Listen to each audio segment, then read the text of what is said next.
Ele deixa claro que não entende muito bem seus próprios sentimentos e que não está pronto para um relacionamento, o que a faz chorar e perder o controle emocional. Tentando consertar a situação, ele sugere algo indefinido, mas acaba apenas piorando tudo.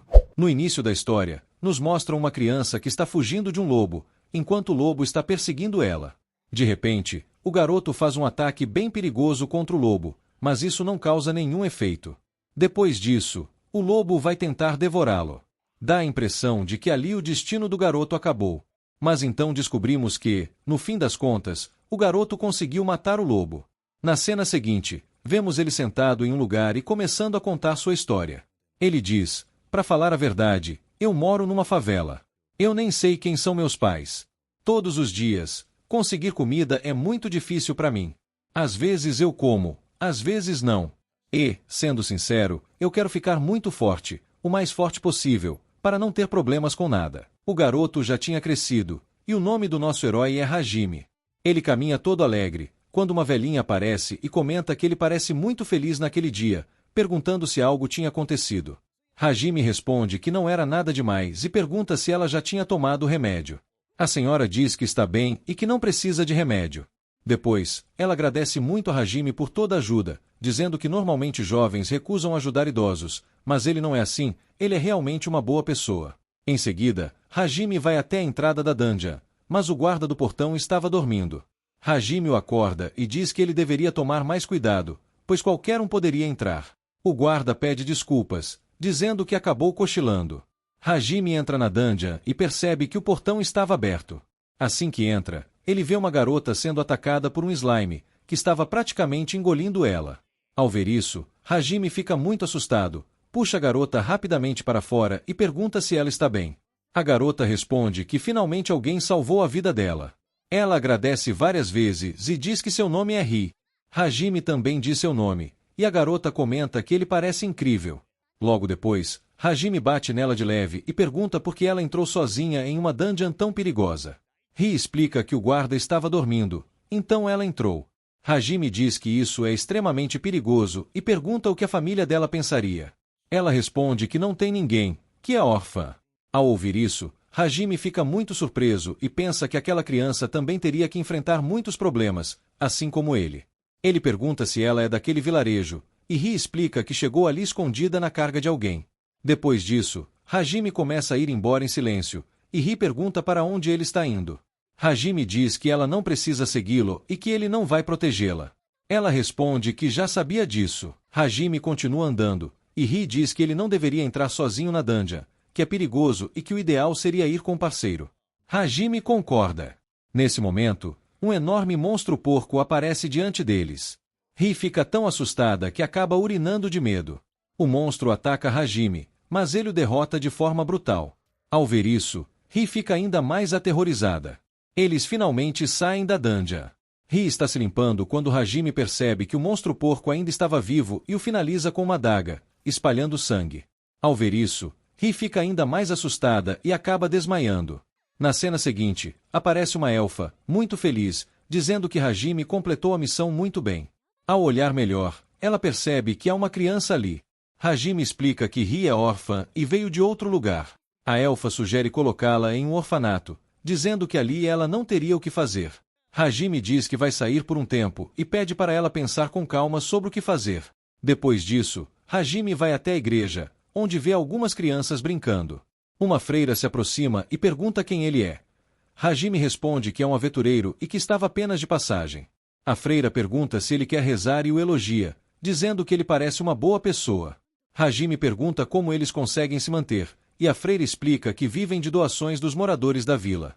Hajime então pergunta se, caso ele doasse comida suficiente para um mês, seria possível acolher uma criança. A freira começa a listar muitas exigências, roupas todo ano, comida constante, entre outras coisas. Ao ouvir tudo isso, Hajime fica assustado. A freira pergunta se a criança é filha dele. Ele diz que não. Pergunta se é parente. Ele diz que não. Diz então que é uma criança da vila, mas novamente a freira recusa.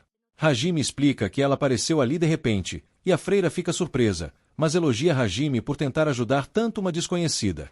No entanto, ela pede desculpas, dizendo que não há espaço nem recursos para mais uma criança. No caminho de volta, Hajime fica pensando em várias coisas, em Ri e também comparando a situação dela com a própria vida. De repente, Olive aparece muito preocupada e pergunta se Ri tinha estado ali. Hajime diz que não. Olive explica que Ri estava sentada em um lugar, mas sumiu de repente. Ao ouvir isso, Hajime fica muito assustado e se lembra das palavras de Ri, quando ela disse que precisava aprender a sobreviver sozinha. Pensando nisso, ele começa a correr desesperadamente para procurá-la, sabendo exatamente o que ela estava tentando fazer. Ele pensa que, se não encontrá-la rápido, ela poderia morrer, pois era muito fraca. Finalmente, ele a encontra tentando lutar contra um lobo. A garota estava morrendo de medo, e o lobo estava prestes a atacá-la. No momento certo, Hajime aparece e derrota o lobo facilmente. Ao ver a luta, Ri fica aterrorizada mais uma vez.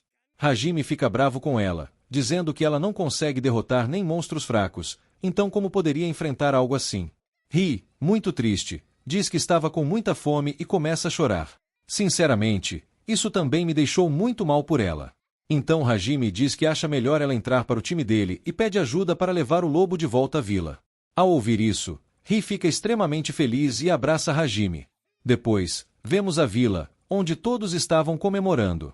Olive também fica muito feliz ao saber que Ri foi encontrada. Hajime pensa que, no fim, não tem escolha a não ser ficar com ela. Ri come feliz da vida, enquanto Hajime fica irritado porque aquele era o pedaço favorito dele. À noite, vemos os dois dormindo. No dia seguinte, Ri acorda Hajime, e então vemos uma cena incrível. Ri aparece crescida, mas quando Hajime olha para ela, ela volta a ser pequena. Quando os outros percebem isso, entendem que Ri é uma garota antiga, o que os deixa muito felizes, pois nunca tinham visto alguém assim antes então. Aquela coisa incrível que eu queria contar era justamente isso. E a parte engraçada é que o Aji começa a falar sobre as partes do corpo dela, dizendo que algumas tinham crescido bastante. Ao ouvir isso, a garota fica morrendo de vergonha. Depois, ele vai contar isso para Olivia, que fica muito surpresa ao ouvir. Ele ainda comenta, no mesmo tom, que algumas partes do corpo dela tinham ficado grandes, e a Olivia diz que ele não deveria falar esse tipo de coisa, que precisava se expressar melhor. Ali, todo mundo acaba brincando bastante, rolando algumas conversas bobas. Então a Olivia diz que acha que naquele dia ele deveria ir coletar ervas medicinais para os moradores da vila. Agi responde que parece algo bem difícil, mas acha que antes disso seria melhor ensinar a Ri a lutar. Olivia concorda, dizendo que, olhando por esse lado, também é uma boa ideia. Em seguida, vemos a cena da dungeon, onde ela vai tentar derrotar o slime. Mas a parte engraçada é que o slime acaba batendo nela. Agi explica que slimes são monstros bem fracos, mas que, no caso dela, ela ainda era muito fraca. E, literalmente, ela apanha várias e várias vezes do slime. Agi fica pensando porque ela não escuta o que ele fala, enquanto observa tudo calmamente. Depois disso, Agi diz que acha melhor eles irem almoçar. Ao ouvir isso, Ri fica muito feliz e começa a segui-lo toda animada. Eles vão até um lugar bem bonito para se sentar e comer tranquilamente. Agi oferece comida para Ri, mas ela recusa. Ele pergunta por que ela está recusando, e ela responde que recebeu uma missão e que só vai comer depois de completá-la. Agi fica muito surpreso, pois não imaginava que ela fosse tão séria. Ele lembra que antes ela tinha comido bastante porque achava que faria um bom trabalho. Mas agora ela estava com medo, sem conseguir fazer nada, e com receio de que todos a abandonassem. Agi não sabia o que fazer numa situação dessas. Ele tenta oferecer comida novamente, mas ela recusa de novo. Ele fica pensando no que deveria fazer, já que ele nem era o pai dela. O estômago dela roncava alto, mas mesmo assim ela não aceitava comer. Então Agi diz que acha melhor eles voltarem à dungeon e completarem a missão. Ri pergunta se ele não estava com fome, e Agi responde que, se o parceiro dele não comer, ele também não vai comer. Ele também estava com muita fome, mas não tinha o que fazer. Então ele diz que eles são parceiros e que, se querem ficar juntos, precisam passar por isso juntos. Ao ouvir isso, Ri fica muito feliz. Depois, Agi explica como derrotar o slime. O ponto mais fraco dele são os olhos. Se atacar os olhos, ele será derrotado facilmente. Ri faz exatamente isso e, finalmente, consegue vencer o slime. Ao ver isso, ela fica extremamente feliz. Depois disso, os dois voltam para casa. Ri finalmente está comendo, e em certo momento ela segura a mão do Agi e diz que o pão estava realmente muito gostoso. Os dois seguem felizes em direção à casa. Por fim, eles vão até a guilda e mostram a recompensa. Ao ver isso, A Olive fica muito feliz. Então eles percebem que ainda estavam de mãos dadas. Ao notar isso, Agi fica irritado e diz que ela não deveria segurar a mão dele daquele jeito, tentando se soltar. Mais uma vez, vemos a cena da noite, com os dois dormindo. Olive aparece tentando reunir informações sobre a Ri e descobre que, durante a noite, ela passa por uma espécie de evolução. Então ficamos sabendo que a Ri é, na verdade, um tipo de monstro. Depois de dar algumas cheiradas, ela decide que ele tem um cheiro agradável e vai dormir. Na manhã seguinte, Hajime acorda com uma terrível dor de cabeça. Após o café da manhã, ele visita a Guilda dos Aventureiros. Lá, ele reclama com Olive que teve pesadelos com um cachorro grande cheirando ele a noite toda. Então Olive o informa que Hurui é uma súcubo. Tanto Hurui quanto Hajime ficam surpresos. Olive então explica que o mundo deles é atualmente habitado por humanos, homens-fera, elfos e anões. No entanto, algumas pessoas nascem como vampiros, lobisomens, magos e merfolk, que são raças estranhas de um passado distante. Com isso, Olive conclui que Hurui provavelmente pertence a uma dessas espécies antigas, embora ainda não tenha certeza absoluta. Assim, Hajime percebe que precisa consultar outra súcubo para confirmar. Alguns dias depois, ele leva Hurui para encontrar essa outra súcubo. No entanto, ao chegarem ao local, Hajime encontra um orc pervertido encarando Hurui com ganância. O orc lhe oferece dinheiro em troca de seu tempo, mas a mulher, Verônica, o rejeita friamente. Ela aponta que algumas moedas de bronze não valem nem alguns minutos, o que deixa o orc furioso. Ela também o repreende por causar confusão mesmo sendo um estrangeiro. Cansado das provocações, o orc tenta socá-la, mas Verônica bloqueia facilmente o ataque e bate a cabeça dele contra uma mesa. Em seguida, ela grita com o orc por desperdiçar seu tempo e atrapalhar seus negócios. Enfurecida, Verônica bate ainda mais nele até que ele finalmente foge. Só então ela se vira para Hajime e o chama para conversar. Depois que todos se sentam à mesa, Verônica pede para ver a mão de Hurui. Assim que a segura, Hurui se transforma em sua forma adulta, confirmando sua identidade como súcubo. Hurui fica impressionada com as habilidades de Verônica e se pergunta se um dia poderá ficar tão forte quanto ela. Verônica sorri e diz que isso só é possível após anos de treinamento rigoroso. Hurui se pergunta como Verônica conseguiu suportar um treinamento tão cruel e descobre que ela fez tudo apenas para fazer os homens sofrerem, ignorando sua natureza sádica. Hajime agradece a Verônica por ajudá-lo. Ela dispensa o agradecimento, dizendo que estava apenas curiosa sobre Hurui. Mesmo assim, Hajime insiste em pagar pelo tempo dela, mas Verônica pede que ele deixe isso de lado. Por fim, Hajime decide ser honesto e explica que não quer ficar devendo nada a alguém com uma personalidade tão desagradável. Verônica fica chocada, e Hajime pede novamente que ela aceite algum pagamento. Ela diz que fez tudo por boa vontade, mas ele se recusa a aceitar isso. Então, oferece pagar pela refeição e pedir mais bebidas. Na manhã seguinte, alguém bate à porta do quarto de Hajime enquanto ele ainda dorme. Hurui acorda com barulho e vai verificar, encontrando Verônica do lado de fora.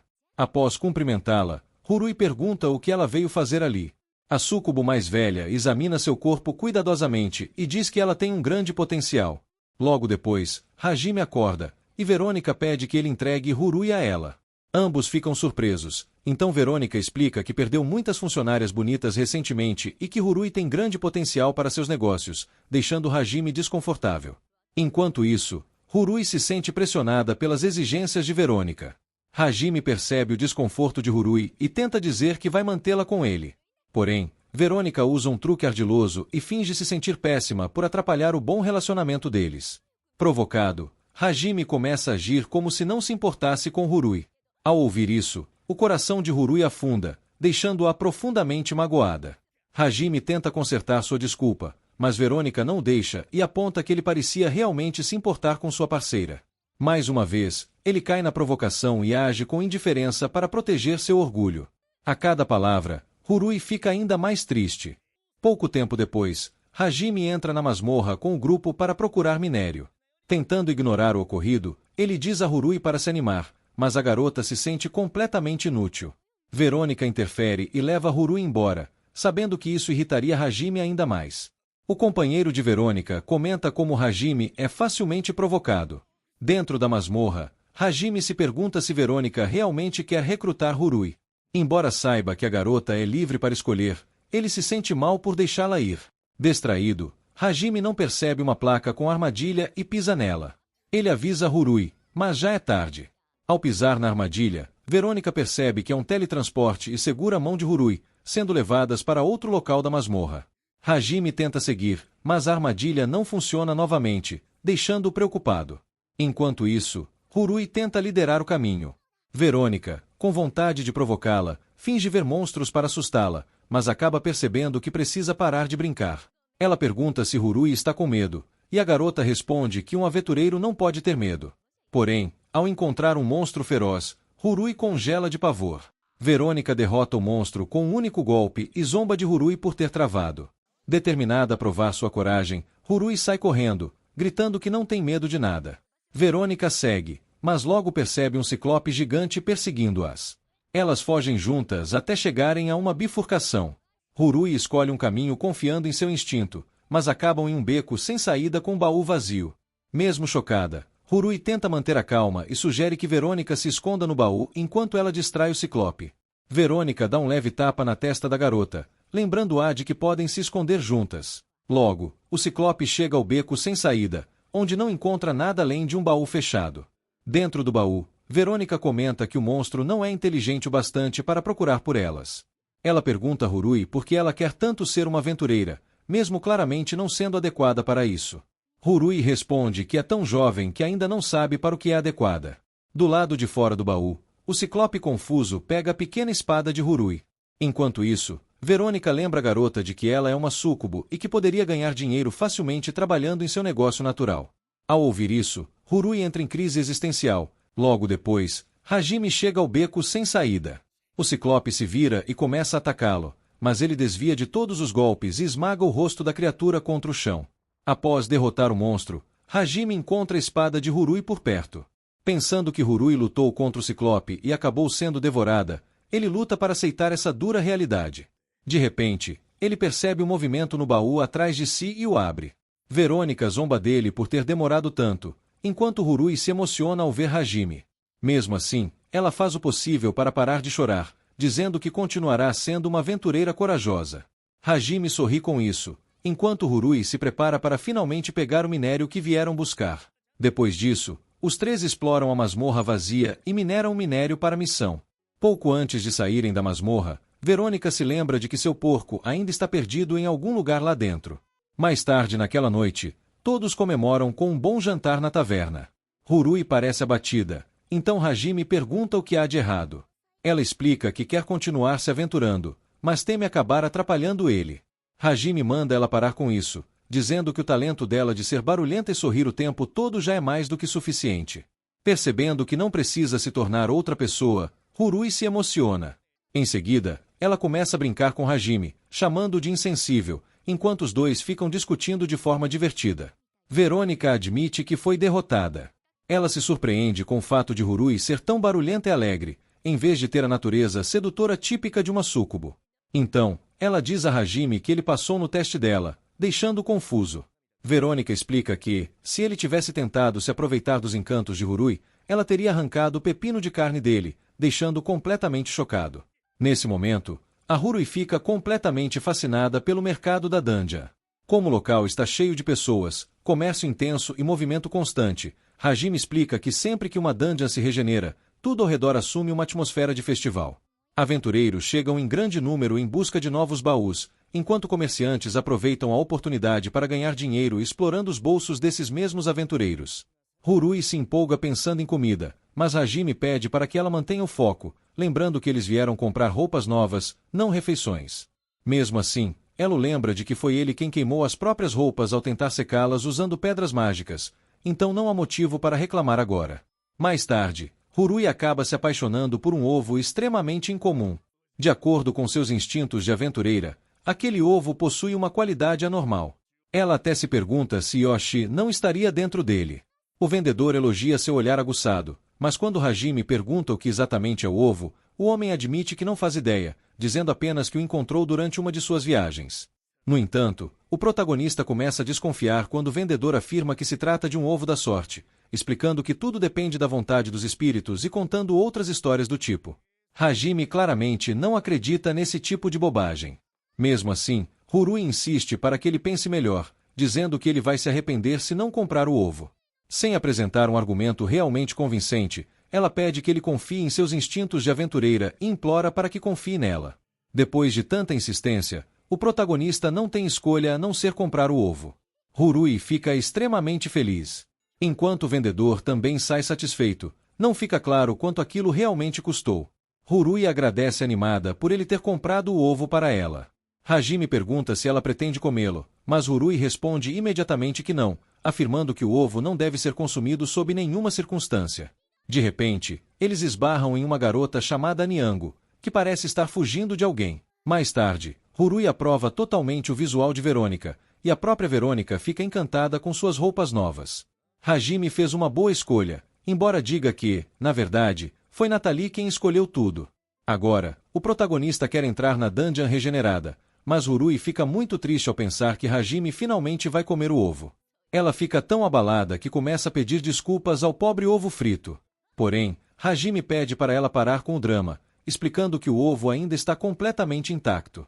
Ele até ganhou uma bolsinha personalizada. O que mais ela poderia querer? Em seguida, Hurui quer ir para a dungeon, mas Hajime pede que ela troque de roupa, pois não pode sair vestida daquele jeito. Enquanto eles saem, Pruda comenta que aventureiros deveriam passar baús uns para os outros, pois assim pessoas como o protagonista receberiam missões melhores. No entanto, como ele sabe que Hurui não consegue lidar nem com um simples slime, é improvável que eles realizem algo significativo. Como era de se esperar, a pequena acaba enfrentando seu maior inimigo até agora, e nenhum dos dois sabe exatamente o que fazer. De repente, Hajime olha para uma garota e se lembra de que é a mesma que estava fugindo mais cedo. Ele reage por instinto.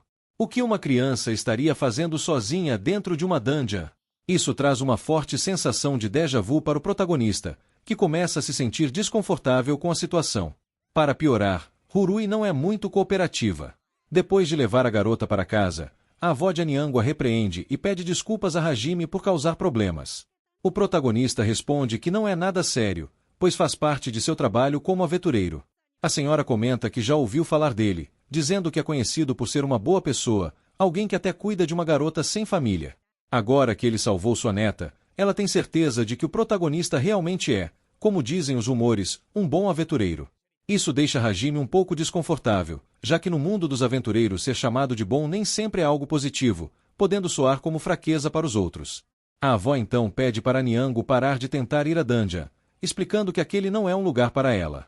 Ela diz que não tem mais nada a oferecer à garota ali e se culpa por tê-la mimado demais após a perda de seus pais. Segundo ela, criaturas mágicas atacaram sua família e, por isso, não quer que nenhuma Niango vá à dungeon. Temendo que o mesmo aconteça com a neta, afirma que apenas um adulto forte e responsável poderia acompanhá-la. Porém, o protagonista deixa claro que isso nem sequer é uma opção. Curiosa, Hurui vai conversar com a Niango, interessada em sua história. Ela se surpreende ao encontrá-la observando atentamente anões ferreiros que forjam armas usando apenas força bruta e técnica refinada. Hurui também fica encantada com a cena. A Niango explica que as chamas que surgem são espíritos do fogo e que, embora pareça estranho, os anões se tornam verdadeiros profissionais quando conseguem controlá-los. Ela confessa que seu objetivo é se tornar forte e trabalhar em uma oficina de ferreiro. Hurui pergunta se não seria melhor esperar até crescer, mas a Niango responde que não pode, pois teme que sua avó não viva até lá. Ela sabe que a avó é muito velha e quer que ela veja se tornar uma verdadeira profissional.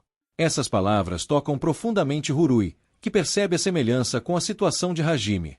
Hurui comenta que as duas são parecidas nesse sentido e decide pedir permissão ao protagonista para ajudar a Niango um pouco.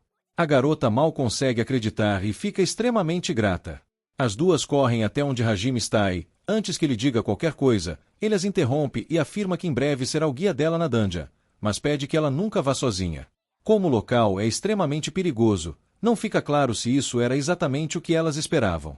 Mesmo assim, ambas começam a comemorar. Naquele dia, elas decidem ir juntas à dungeon e unir forças para derrotar o inimigo mais temido do lugar, um simples slime.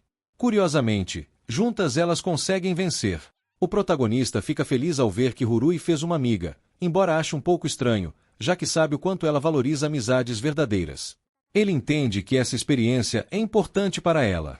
Enquanto as garotas continuam sua aventura, dois aventureiros acabam atraindo enormes javalis monstruosos para a área, tornando a situação perigosa. Hajime grita para que elas se encostem na parede, mas a Niango acaba bem no meio do caminho. Hajime salva a Niango no último segundo. Após escaparem dos monstros, a Niango fica encantada por ter sido salva pelo protagonista, o que desperta ciúmes em Rurui e cria um clima constrangedor no grupo. Em meio a essa tensão, acontece uma cena que parece um sonho, na qual Rurui derrota um ciclope usando espíritos do fogo. Quando desperta, ela não se sente frustrada, pois percebe que algo dentro dela mudou. Ela revela ao protagonista que acredita ter despertado o poder da magia e pede que ele a ensine. Embora desconfiado e achando que pode ser apenas imaginação, o protagonista concorda em investigar melhor, e Nathalie sugere descobrir o arquétipo espiritual de Rurui. Com a ajuda de uma velha freira da igreja, eles seguem para a Floresta da Catalogação, onde Rurui entra sozinha para enfrentar sua própria prova. Lá dentro, ela confronta criaturas assustadoras, supera seu medo e encontra uma gigantesca e misteriosa tartaruga, que lhe concede uma marca espiritual antes de permitir que ela vá embora. Ao retornar, a freira revela que Rurui recebeu uma grande bênção dos espíritos da água, algo raro e extremamente valioso, pois permite o uso de magia sem ferramentas espirituais. Animada e confiante, Rurui decide testar seus novos poderes na dungeon. Ela enfrenta novamente seu maior inimigo, demonstrando crescimento e coragem, embora a luta termine de forma familiar, provando que nem tudo muda tão rápido assim.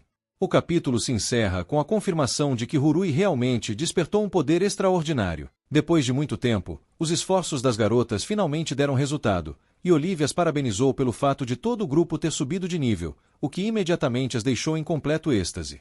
Em seguida, ela explicou que, se completassem uma missão de promoção, se tornariam oficialmente aventureiras de rank bronze. Ao ouvir isso, Hajime interveio e explicou a elas como funcionava o sistema de classificação dos aventureiros. Olivia então sugeriu que aceitassem uma missão para avançar de rank, mencionando que uma masmorra recentemente considerada como necessitando de destruição havia surgido e exigia uma investigação completa desde o início. Se tivessem um bom desempenho, poderiam concluir a missão e conquistar a promoção ao mesmo tempo, matando 2 coelhos com uma cajadada só. Olivia também comentou que um destruidor de masmorras já estava a caminho, o que significava que poderiam partir já no dia seguinte. Ao ouvir o título Destruidor de Masmorras, as garotas imaginaram imediatamente algum monstro grotesco de um olho só e presumiram que enfrentar uma criatura dessas as reduziria a cinzas. Hajime rapidamente esclareceu que um destruidor de masmorras era, na verdade, um membro de uma raça antiga contratada pela guilda, especializada em lidar com masmorras perigosas. De repente, Rui fez uma pose dramática e afirmou que um poder adormecido dentro dela estava prestes a despertar, algo que N achou difícil de acreditar. Enquanto isso, memórias dolorosas inundaram a mente de Hajime. No passado, ele também havia sofrido do que chamava de doença do aventureiro, aquela fase em que alguém ganha um pouco de força e imediatamente se convence de que possui um potencial oculto ilimitado. Por já ter sido assim quando criança, ver as garotas agindo de forma tão estranha trouxe muitas lembranças à tona. Ao presenciar toda a cena, Olive não conseguiu conter o riso. Ao mesmo tempo, uma figura misteriosa viajava de carruagem, com sua identidade ainda oculta, enquanto a história rapidamente mudava para a masmorra que o grupo estava prestes a explorar. No momento em que entraram, aquilo não se parecia em nada com uma masmorra. A paisagem era estranhamente serena e bela. O grupo avançou, explorando o ambiente com alegria, até que se aprofundaram mais e encontraram um mini-chefe. Rui e N ficaram empolgadas, sabendo que derrotá-lo lhes garantiria oficialmente o rank bronze, e as duas partiram direto para cima do guardião, apenas para serem interrompidas pelo seu escudo sólido. Rui retaliou com um pequeno jato de água, um ataque que não fez absolutamente nada além de enfurecer ainda mais o guardião. No entanto, enquanto ele as perseguia, escorregou na poça que ela havia criado e caiu no chão. Aproveitando a abertura, as garotas avançaram juntas e o derrotaram. Assim, elas haviam concluído sua primeira masmorra, e Hajime as elogiou depois disso. As garotas ficaram tão felizes que se sentiam flutuando no ar, saindo dali confiantes de que agora poderiam até derrotar um dragão. No caminho de volta, ainda embriagadas pela vitória, viram Olive cumprimentando a mulher misteriosa de antes, uma visão que as deixou completamente paralisadas de choque. Hajime percebeu que ela havia chegado e se aproximou imediatamente, enquanto as garotas permaneciam sem palavras. Não apenas a mulher estava ali, como ao seu lado havia uma cobra gigantesca. Ela calmamente assegurou a todos que não havia motivo para ter medo, explicando que Go era inteligente e gentil, levando-os a supor que a cobra fosse o destruidor da masmorra. Essa suposição foi rapidamente quebrada quando Olivia apresentou Seiki como a verdadeira destruidora de masmorras, uma revelação que os deixou ainda mais atonitos. No dia seguinte, Eles partiram juntos com Seiki, todos de ótimo humor. Rui, em especial, estava empolgada, chegando até a montar nas costas da cobra. Seiki a alertou para ter cuidado, explicando que era graças à cobra que ela conseguia enxergar tudo, o que fez Rui perguntar nervosamente se deveria descer. Seiki rapidamente a tranquilizou, dizendo que estava tudo bem. Então foi revelado que Seiki era uma medusa, uma raça antiga capaz de transformar em pedra tudo o que olhasse. Um efeito colateral desse poder era que, às vezes, ela podia adormecer sem que ninguém percebesse naquele exato momento.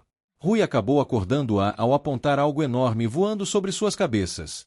Seiki explicou que era uma baleia migratória e, quando Rui perguntou inocentemente se tinha um gosto bom, Seiki ficou momentaneamente surpresa. No mundo dela, as coisas não tinham formas bem definidas.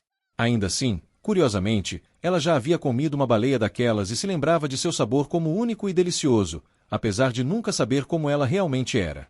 Depois de algum tempo, o grupo chegou à masmorra.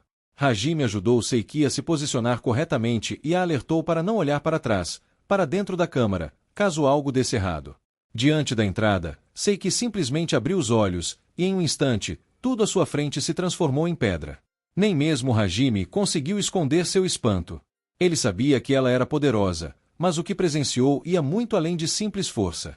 Seiki aniquilou toda a área sem esforço algum, como se não exigisse nenhuma exaustão, e a masmorra colapsou, com cada mínimo detalhe sendo reduzido à completa destruição. O grupo recuou imediatamente e decidiu acampar nas proximidades durante a noite.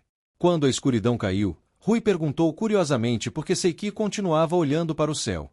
Hajime explicou que fazia todo sentido, já que o céu era a única coisa que ela podia observar com segurança.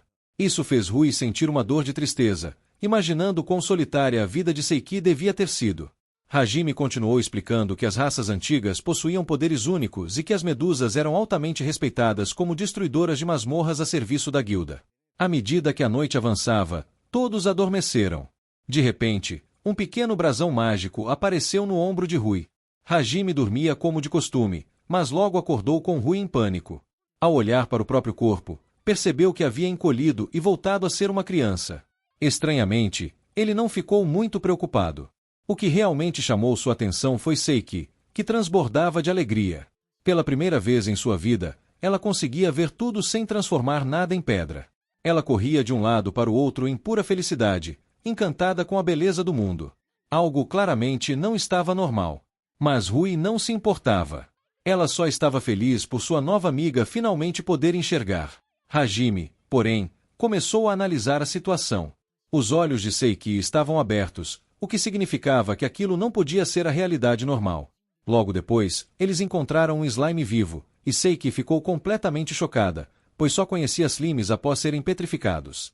Movidos pela curiosidade, os dois foram engolidos inteiros em questão de segundos. Ainda assim, nem isso diminuiu a empolgação deles. Seiki agradeceu a Hajime, chamando-o de um garotinho estranho, e disse que o mundo era muito mais fascinante do que ela jamais havia imaginado. Enquanto continuavam vagando, Seiki sorriu intensamente ao ver o mar pela primeira vez, ficando completamente encantada com sua beleza. Quando a baleia voadora apareceu novamente no céu, Seiki caiu no chão em lágrimas, dominada pela emoção.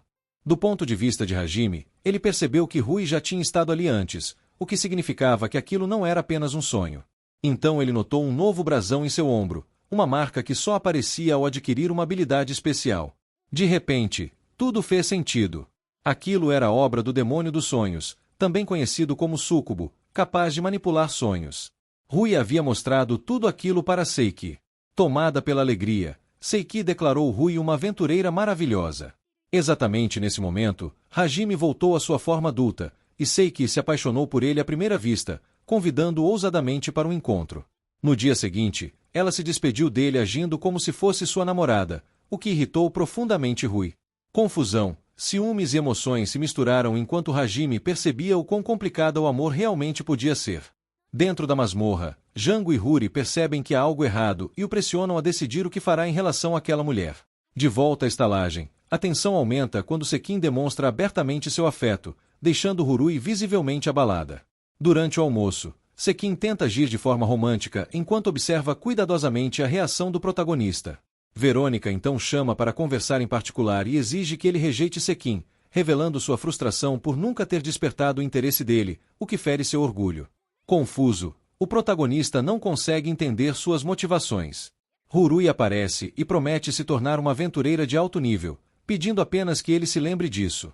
Mais tarde, o protagonista decide falar diretamente com Sekin.